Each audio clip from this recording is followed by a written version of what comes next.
Good morning all of you. Welcome to soldiers academy Sikar. पिछले वाले topic में अपने नाउन के बारे में पढ़ा था और उसके काइंड्स पढ़े थे कि मेनली 5 प्रकार की मतलब नाउन होती है और नंबर के आधार पे और जेंडर के आधार पे भी नाउन को डिवाइड किया था अपन ने। आज हम स्टार्ट करेंगे प्रोनाउन। कौन सा टॉपिक स्टार्ट करेंगे? प्रोनाउन स्टार्ट करेंगे। और ये जो प्रोनाउन टॉपिक है वो बड़ा लेंदी टॉपिक है वैसे, लेकिन एग्ज़ाम की दृष्टि से, हर कंपटीशन एग्ज़ाम की दृष्टि से वेरी इंपॉर्टेंट है। अपने को प्रोनाउन का सही तरीके से सीखना है, यानी प्रोनाउन को अपने को अच्छी तरीके से सीखना है और इसकी जो कॉमन एरर्स वगैरह आती हैं उनको कम्प्लीटली अपने को ध्यान से सीखना है। यदि हम कंसंट्रेशन और ध्यान से इसको देखेंगे, समझेंगे तो अपने को कॉमन एरर, स्पॉटिंग एरर में किसी प्रकार की कोई दिक्कत नहीं आएगी। इसलिए प्रोनाउन को स्टार्ट करेंगे अपन।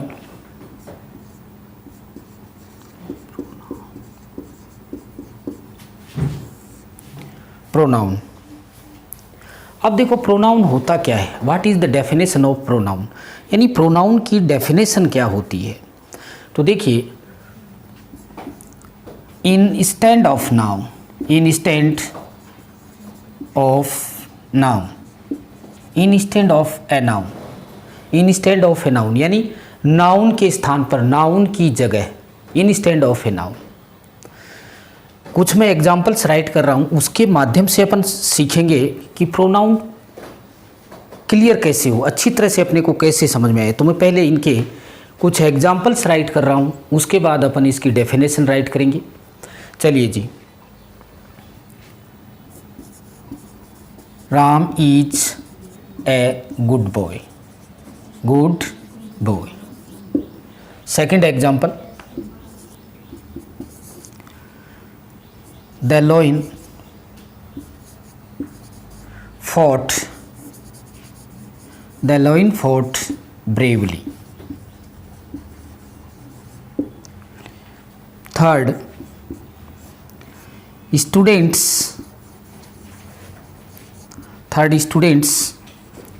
are writing essays, students are writing essays.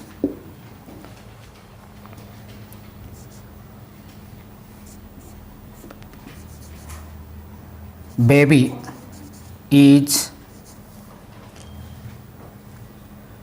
crying,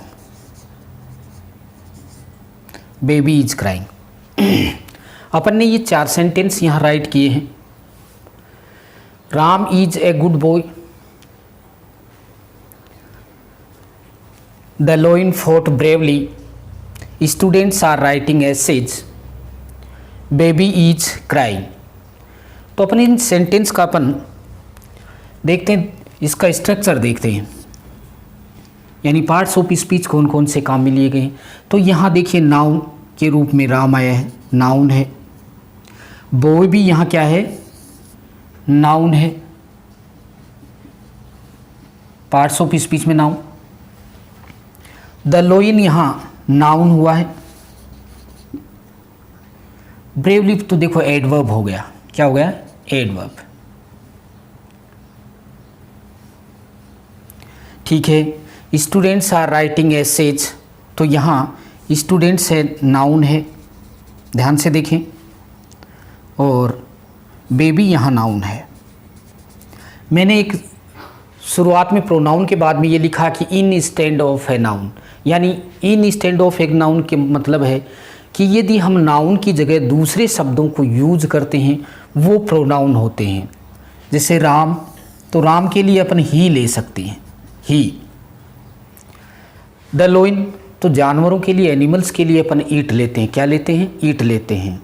personification के लिए जानवरों के लिए ही सी भी लेने लगे हैं। चलिए जी, जब कंपैरिजन किया जाता है पर्सन से तब अपन लायन की जगह ही ले सकते हैं, लेकिन कॉमनली अपन जानवरों के लिए या एनिमल्स के लिए ईट लेते हैं। तो यहाँ नाउन की जगह अपन दूसरा वर्ड ईट ले सकते हैं, क्या ले सकते हैं, ईट। नेक्स्ट, स्टूडेंट्स, स्टूडेंट्स यहाँ प्लूरल है। स्टूडेंट्स क्या है, प्लूरल है। प्लूरल होने के नाते नाउन है तो अपन यहाँ दे वर्ड यूज कर सकते हैं। कौन सा वर्ड यूज कर सकते हैं? दे। बेबी, अब देखिए बेबी यहाँ अपने को we don't know about the male और फीमेल, बेबी के बारे में अपने को पता नहीं, मेल फीमेल तो ही सी के लिए तो अपन जाएंगे नहीं। जो एडोलेसेंट अंडर 14 ईयर्स हैं, बिलो 14 ईयर्स हैं, उनके लिए अपन चाहे चाइल्ड हो चाहे बेबी हो, ईट ही यूज करते हैं। क्या यूज करते हैं? ईट ही यूज करते हैं। अब अपन ने देखा, देखिए सेंटेंस के स्ट्रक्चर में अपन ने जाना कि राम यहाँ नाउन है, बॉय भी नाउन है, या जैसे बॉय यहाँ कॉमन नाउन हो गया, राम यहाँ प्रॉपर नाउन है। नाउन में अपन ने पढ़ा था इसमें। इसी तरह से द लोइन और स्टूडेंट्स, ये सभी नाउन हैं। इनकी जगह अपन ने दूसरे वर्ड यूज किए जैसे कर सकते हैं, जैसे करें राम की जगह ही यूज किया, द लोइन की जगह अपन ने ईट यूज किया, स्टूडेंट्स की जगह अपन ने दे यूज किया। तो अब अपनी डेफिनेशन बनती है प्रोनाउन की, the words which are used in place of a noun is called a pronoun. चलिए राइट करते हैं, समझें इन सेंटेंस को। राइट हो गया? ओके, मैं इनको रब करता हूँ। तो अब अपन डेफिनेशन राइट करते हैं इसकी। इरेज कर दूँ? Okay.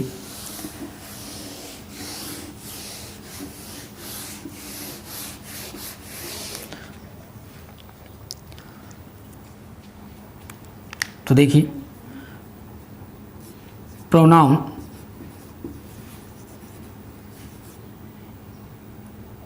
pronouns are the words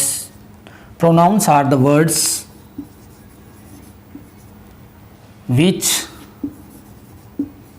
are used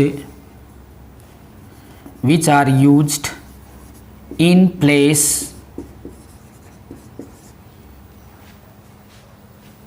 of a noun। कहने का मतलब प्रोनाउन वे शब्द होते हैं जो किसी संज्ञा के स्थान पर आते हैं या संज्ञा के स्थान पर प्रयुक्त किए जाते हैं। जैसे अपन ने पहले वाले एग्जाम्पल में देखा कि राम की जगह अपन ने ही लिया, लोइन की जगह अपन ने ईट लिया, स्टूडेंट की जगह अपन ने दे लिया, तो ये प्रोनाउन हैं। तो pronouns are the words which are used in a place of a noun, कि प्रोनाउंस वे शब्द हैं जो संज्ञा के स्थान पर काम में आते हैं। या अपन हिंदी में इसकी डेफिनेशन देखते हैं कि संज्ञा के स्थान पर काम में आने वाले शब्दों को सर्वनाम बोलते हैं। इसी तरह से in English pronouns are the words which are used in place of a noun. अब अपने को प्रोनाउंस की नीड क्यों हुई भाई? अपन राम की जगह दूसरा शब्द, ऐसी ज़रूरत क्या पड़ी? हमें प्रोनाउंस की ज़रूरत क्यों होती है? देखिए मैं पहले कुछ एग्जाम्पल्स राइट कर रहा हूँ, उसमें आपको क्लियर हो जाएगा कि प्रोनाउंस की क्यों ज़रूरत है। तो देखिए मैं कुछ एग्जाम्पल राइट कर रहा हूँ कि Hari is a good boy. Hari is a good boy. He has two brothers and two sisters.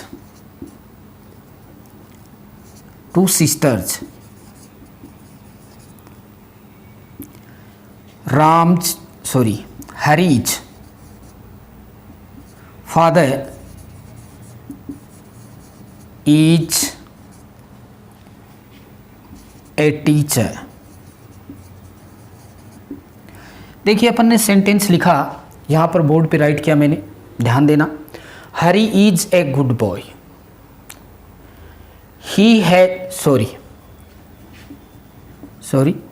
Hari has 2 brothers and 2 sisters। इसको हरी पढ़े। Hari's father is a teacher. Sentence का अपन ध्यान से देखते हैं। हरी यहाँ नाउन है,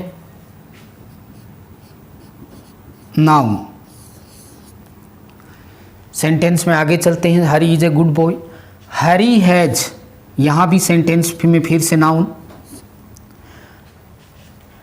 हरी has 2 brothers and 2 sisters. Hari is father, यहाँ भी ये नाउन हो गया। तो बार बार नाउन का रिपीटेशन हो रहा है। हरी यहाँ गया, हरी यहाँ हो गया, यहाँ हरी इज फादर नाउन, तो नाउन का रिपीटेशन हो रहा है। तो बार बार यदि नाउन का रिपीटेशन होता है तो उससे लैंग्वेज है वो भद्दी लगती है, थोड़ी गंदी सी लगती है। तो लैंग्वेज को प्रभावी इफिशिएंट बनाने के लिए अपन को प्रोनाउन की ज़रूरत हुई। In other words you can say pronoun is the word which make the language very efficient, and the repetition of a noun makes the language absurd. Repetition of a noun makes the language absurd. यानी कहने का मतलब कि जो noun का बार बार repetition है, दोहरान है, वो लैंग्वेज को गंदा या भद्दा बनाता है। इसलिए अपने को प्रोनाउन की यहाँ ज़रूरत हुई। तो देखिए नाउन की जगह अपन यहाँ हैरी ले लेते, सॉरी ये नाउन फर्स्ट टाइम में आ गया सब्जेक्ट के रूप में। सब्जेक्ट हमेशा नाउन और प्रोनाउन ही होता है। क्या होता है? प्रोनाउन होता है। इसको सब्जेक्ट को अपन ड्यूअर भी बोल सकते हैं, ठीक है। अब यहाँ भी अपन ने नाउन लिया, तो इस सेकेंड टाइम में हरी की जगह अपन क्या लें? ही ले लें, तो ये प्रोनाउन का काम करता है, प्रोनाउन है। यहाँ हरी की जगह अपन ने ही लिया है, वो प्रोनाउन है। यानी संज्ञा के स्थान पर जो अदर वर्ड काम में लिए जाते हैं वो प्रोनाउन होते हैं। तो भाषा अच्छी बने, लैंग्वेज सुंदर बने, अच्छी बने, इसके लिए अपने को प्रोनाउन की ज़रूरत होती है। नेक्स्ट, हरीज फादर, यहाँ भी नाउन का रिपीटेशन है, इसलिए यहाँ इस नाउन की जगह अपन वर्ड लें his father is a teacher. तो अपन कह सकते हैं कि pronouns are the words which is used to check the repetition of a noun. Right करते हैं।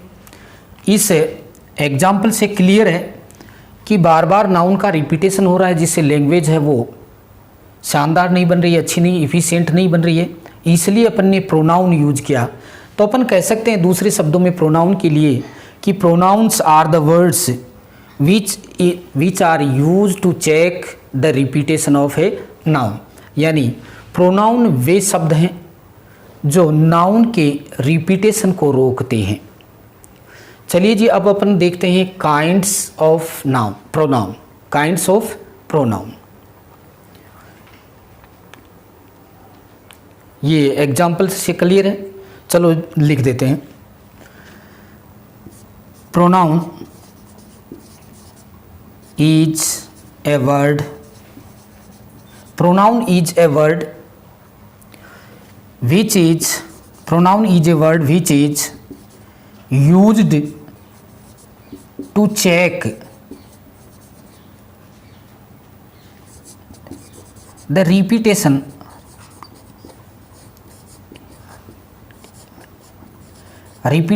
of a noun. ठीक है, अपने को इन एग्जाम्पलों से ये क्लियर हुआ कि pronoun is a word which is use to check the repetition of a noun, कि प्रोनाउन वे शब्द होते हैं जो किसी नाउन के रिपीटेशन को रोकते हैं। चलिए राइट कीजिए कि pronoun is a word which is use to check the repetition of a noun. चलते हैं आगे अपन, मूव अहेड। अब देखते हैं अपन काइंड्स प्रोनाउन। क्लियर कि प्रोनाउन वे शब्द होते हैं जो नाउन की जगह पर प्रयुक्त किए जाते हैं। एग्जाम्पल से अपने को क्लियर हुआ। चलिए जी, अब देखते हैं अपन काइंड्स ऑफ प्रोनाउन।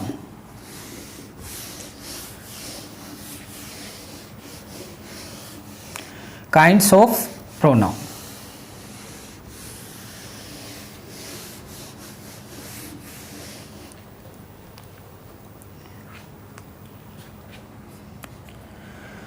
पहले अपन ने पढ़ा कि प्रोनाउन होता क्या है, उसकी परिभाषा को देखा, सेंटेंस के माध्यम से अपन ने उनको क्लियर किया कंसेप्ट को। अब देखते हैं kinds of pronoun.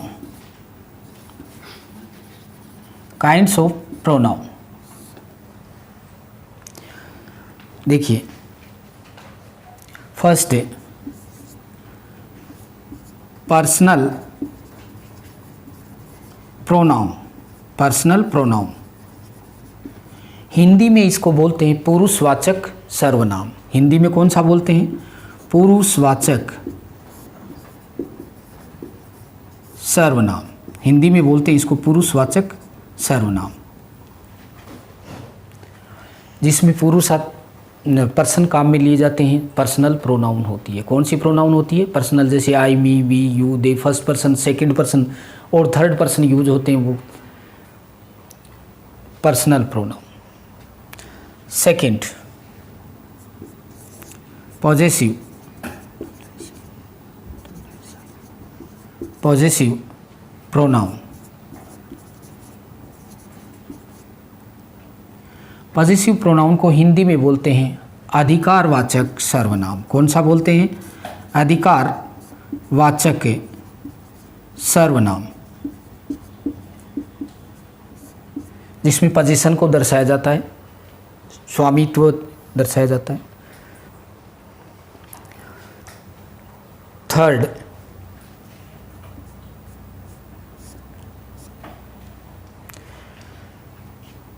Distributive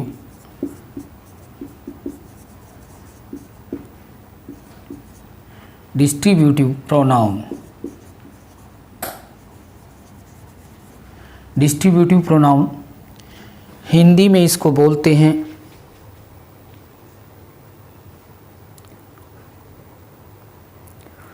fourth,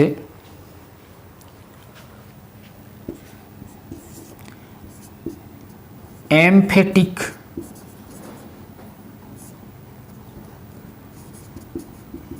emphatic या एम्फेसाइजिंग प्रोनाउन। एम्फेटिक या emphasizing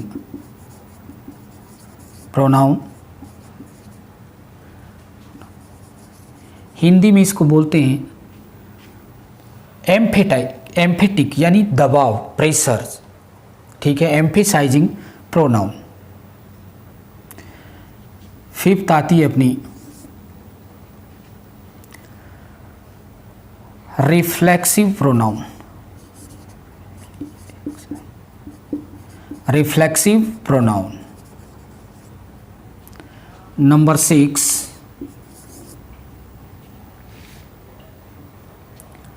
relative pronoun. Relative pronoun 6 number पे आती है अपनी relative pronoun. Number 7, interrogative pronoun. Interrogative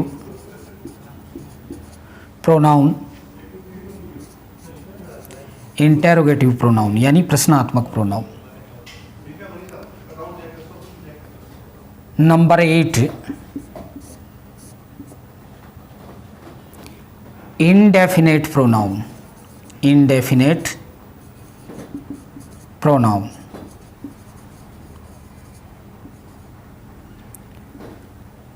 number 9, तो देखिए personal pronoun, second possessive pronoun, third distributive pronoun, फिर emphatic emphasising pronoun, reflexive pronoun, relative pronoun, interrogative pronoun, indefinite pronoun. Number 9, reciprocal pronoun.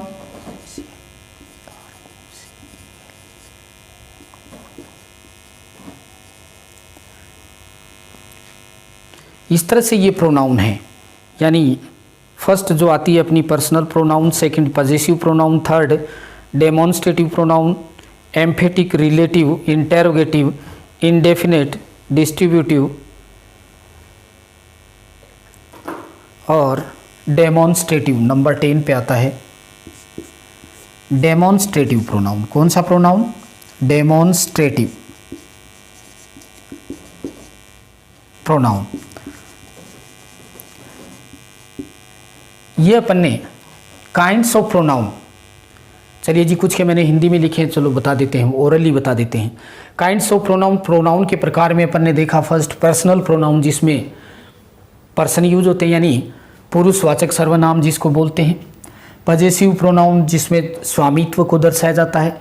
Distributive pronoun, distributive pronoun का मतलब होता है कि परस्पर, जो जैसे शब्द से ही पता चलता है डिस्ट्रीब्यूशन इस तरह से, एक तरह से, तो डिस्ट्रीब्यूटिव प्रोनाउन जैसे each, either, none, every, neither. ये एम्फेटिक या एम्फेसाइजिंग प्रोनाउन यानी जो एम्फेटिक यानी सब्जेक्ट को पे प्रेशर डालती है, सब्जेक्ट को एम्फेसाइज करती है, सब्जेक्ट पे बल देती है। रेफ्लेक्सिव प्रोनाउन और रिलेटिव प्रोनाउन जो सेंटेंस को कनेक्ट करने का काम करती है या रिलेटिव क्लोज की तरह काम करती है। इंटेरोगेटिव प्रोनाउन यानी प्रश्नवाचक सर्वनाम जिसको बोलते हैं। इंडेफिनेट प्रोनाउन अनिश्चितवाचक सर्वनाम जिसको बोलते हैं। Reciprocal pronoun, demonstrative pronoun. इस तरह से ये अपन ने प्रोनाउन के काइंड देखे हैं। अब इनको डिटेल में अपन आगे वाली नेक्स्ट क्लास में पढ़ेंगे। तो अपन ने आज प्रोनाउन के बारे में स्टार्ट किया, प्रोनाउन टॉपिक को स्टार्ट किया, प्रोनाउन की डेफिनेशन को एग्जाम्पल के माध्यम से समझा कि प्रोनाउंस या pronoun is a word which is used in place of a noun, यानी प्रोनाउन वे शब्द हैं या उस शब्द को बोलते हैं जो संज्ञा के स्थान पर प्रयुक्त किए जाते हैं।